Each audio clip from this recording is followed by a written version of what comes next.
Junior freshman in the maths student, John Prasifka, closes the debates for the opposition.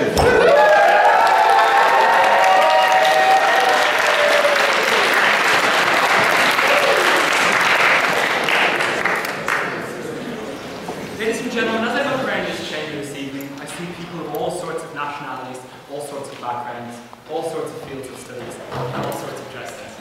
Ladies and gentlemen, I announce to you in fact, we are the 100%. We have been brought today a proposition who insists on dividing us upon arbitrary lines that we on this side of the house claim are not only impossible, but even if they were, we are not in favour of. Okay, so I felt as though this debate would ultimately boil down to two things.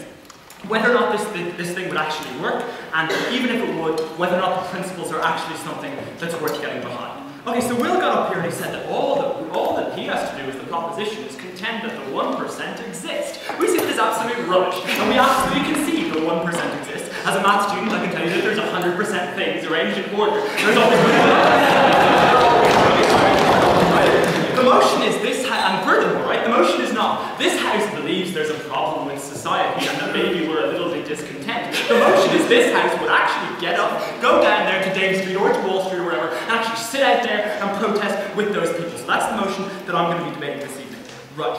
Okay, so efficacy, right? So we say that this really isn't going to work for lots of reasons, okay? The first of which is the fact that it has absolutely no unity whatsoever. The prop bench had exactly 28 minutes to talk to it, and they have failed to actually identify any tangible goals that this movement had. They've identified lots of problems, like, oh god, there's loads of greed, and competitiveness is bad, and I mean, like, god, it's really bad, and like 1% people are on welfare, and like, oh god, polarization is good. They've got this mismatch of terms, right, that have very little correlation to each other, and they're attributing it all to one individual movement. Furthermore, this movement has absolutely no like tangible aims, as in like tangible policy changes that they actually want to make. We were told at last by the fourth speaker, oh god, now at last, nurses unions are getting involved and they're saying we're going to make a few changes. She didn't care to identify what those changes are, she just said that they existed, right? So we say that, like, ultimately there's absolutely, and you know, it was brought up, oh god, hippies were the people who changed things in the past. Hippies have proven themselves to be really important. We see that hippies in the context of like the civil rights movement,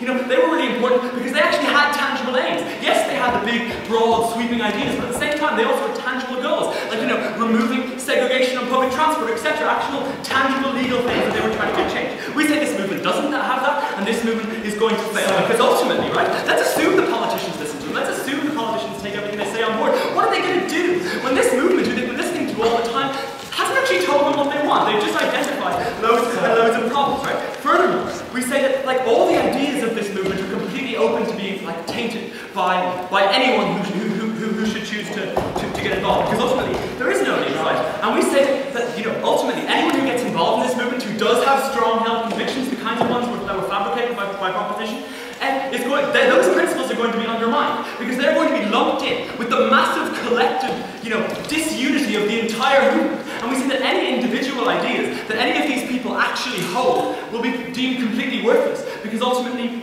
they're going to be lumped in with all these crazy hippies who are just down there with these really vague ideals, and no one's actually going to listen to these views that you actually have, right? Because ultimately, you know, individual ideals will become compromised, and this is shown by the fact that everyone seems to be ignoring the ideas raised already about the lack of morality that exists on these encampments, the fact that there are horrible things going down there, the fact that, you know, ultimately I think no one seems to realize that there's actually segregation happening in these encampments right now. People who are from middle-class backgrounds are staying on one side of the campground, whereas people who are poor, maybe these 15% unemployed people, are on another. And you guys have chosen to ignore this because you want to project your own message onto this phenomenally vague group. And what I'm saying is that not only are you trying to do this, and not only are you trying to wield this movement to your own end, what I'm saying is also politicians are going to do exactly the same. And therefore politicians, you know, as has already been seen, politicians are coming along and they're saying, oh god, we love this movement because this movement expresses all these ideals that we have. This movement has failed to express any tangible ideas, and any politician who tries to use those ideals to their own end is just doing that. They're not actually trying to change anything, and they're going to fail to change things for the reasons that I outlined above. So yeah, I think the most tangible argument, and the one that I found the funniest, was the one that Oscar came with. Like, it's really good that we're talking about these things, because it's really good that we have like this tangible philosophical discussion taking place, right, with a bunch of hippies living in a park. And so that's ultimately where we're going to find the solution to this colossal problem that we now face, is if loads of crazy people go to a park, smoke loads of weed, maybe one of them have a brainwave in which we'll realize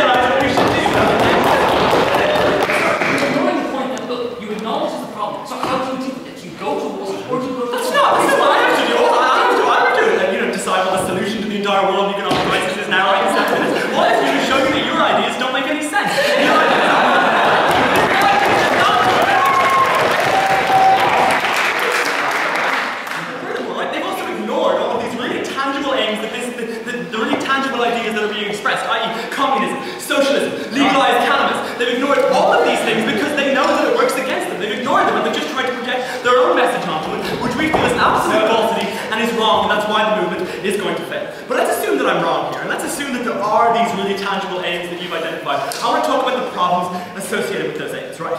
So I've written here, again, as a math student, 1% plus 99% equals 100%, right? So what I mean by this, right, is that we are all completely indebted to each other. We all require each other, you know, to live in a functioning society. We say absolutely it's fair, we say absolutely there is 1% who are much better off than the others.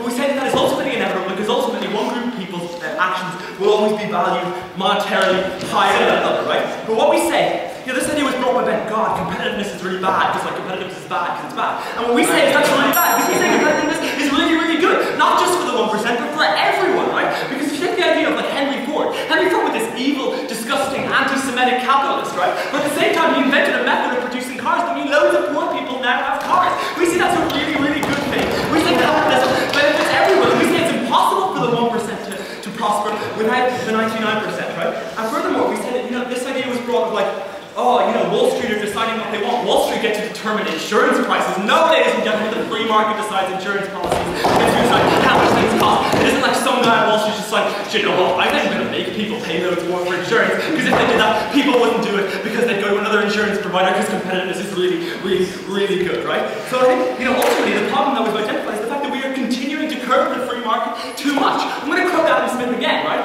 He said that, you know, the free market is like a wild horse. If you let it run free, it is something beautiful. But if you try to hold it down, it'll kick you in the face, right?